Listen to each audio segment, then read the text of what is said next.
ಎಲ್ಲರಿಗೂ ನಮಸ್ಕಾರ ಸ್ನೇಹಿತರೆ. ವಿರಾಟ್ ಕೊಹ್ಲಿ ಬೆನ್ನಲ್ಲೇ ರೋಹಿತ್ ಶರ್ಮಾ ಶಾಕಿಂಗ್ ನ್ಯೂಸ್. ಹೌದು ಸ್ನೇಹಿತರೆ, ಕಪ್ಪು ಗೆದ್ದು ಕೊಟ್ಟು T20Iಗೆ ಗುಡ್ ಬೈ ಹೇಳಿದ ರೋಹಿತ್ ಶರ್ಮಾ. ಹೌದು ಸ್ನೇಹಿತರೆ, ಈ ವಿಡಿಯೋದ ಸಂಪೂರ್ಣ ಮಾಹಿತಿಯನ್ನು ತಿಳ್ಕೊಂಬರೋಣ ಬನ್ನಿ ಸ್ನೇಹಿತರೆ. ಅದಕ್ಕಿಂತ ಮುಂಚೆ ನೀವೇನಾದರೂ ಟೀಮ್ ಇಂಡಿಯಾದ ಅಪ್ಪಟ ಅಭಿಮಾನಿಯಾಗಿದ್ದಲ್ಲಿ ಈ ವಿಡಿಯೋಗೆ ತಪ್ಪದೆ ಒಂದು ಲೈಕ್ ಕೊಟ್ಟು ನಮ್ಮ ಚಾನಲನ್ನು ಸಬ್ಸ್ಕ್ರೈಬ್ ಮಾಡ್ಕೊಳ್ಳೋದು ಮರಿಬೇಡಿ. ಇನ್ನು ಬಾರ್ಬಡೋಸ್ನಲ್ಲಿ ನಡೆದ T20 ವಿಶ್ವಕಪ್ನ ರೋಚಕ ಫೈನಲ್ ಪಂದ್ಯದಲ್ಲಿ ರೋಹಿತ್ ಶರ್ಮಾ ನೇತೃತ್ವದ ಟೀಮ್ ಇಂಡಿಯಾ ತಂಡ ದಕ್ಷಿಣ ಆಫ್ರಿಕಾವನ್ನು ಸೋಲಿಸುವ ಮೂಲಕ ಚಾಂಪಿಯನ್ ಆಗಿ ಹೊರಹೊಮ್ಮಿದೆ. ಇನ್ನು ಅಸಂಖ್ಯಾತ ಭಾರತೀಯ ಅಭಿಮಾನಿಗಳ ಕನಸನ್ನು ರೋಹಿತ್ ಶರ್ಮಾ ತನ್ನ ನಾಯಕತ್ವದಲ್ಲಿ ನನಸಾಗಿದ್ದು ಇಡೀ ಭಾರತವೇ ಈ ಅಮೋಘ ಕ್ಷಣವನ್ನು ಕೊಂಡಾಡುತ್ತಿದೆ. ಆದರೆ ಗೆಲುವಿನ ಖುಷಿಯಲ್ಲಿ ಟೀಮ್ ಇಂಡಿಯಾ ನಾಯಕ ರೋಹಿತ್ ಶರ್ಮಾ ಸಂಭ್ರಮಾಚರಣೆಯ ಗುಂಗಿನಿಂದ ಹೊರಬರುವ ಮುನ್ನವೇ ಅಭಿಮಾನಿಗಳಿಗೆ ಶಾಕಿಂಗ್ ಸುದ್ದಿ ನೀಡಿದ್ದಾರೆ.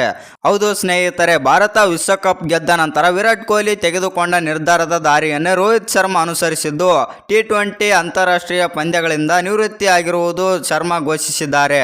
ಇನ್ನು ಈ ಬಗ್ಗೆ ICC ತನ್ನ ಅಧಿಕೃತ ಸಾಮಾಜಿಕ ಮಾಧ್ಯಮ ಹ್ಯಾಂಡಲಲ್ಲಿ ಮಾಹಿತಿಯನ್ನು ನೀಡಿದ್ದು, ವಿರಾಟ್ ಕೊಹ್ಲಿ ಬಳಿಕ ನಾಯಕ ರೋಹಿತ್ ಶರ್ಮಾ ಕೂಡ T20 ಅಂತಾರಾಷ್ಟ್ರೀಯ ಕ್ರಿಕೆಟ್ನಿಂದ ನಿವೃತ್ತಿಯಾಗಲು ನಿರ್ಧರಿಸಿದ್ದಾರೆ ಎಂದು ICC ಬರೆದುಕೊಂಡಿದೆ.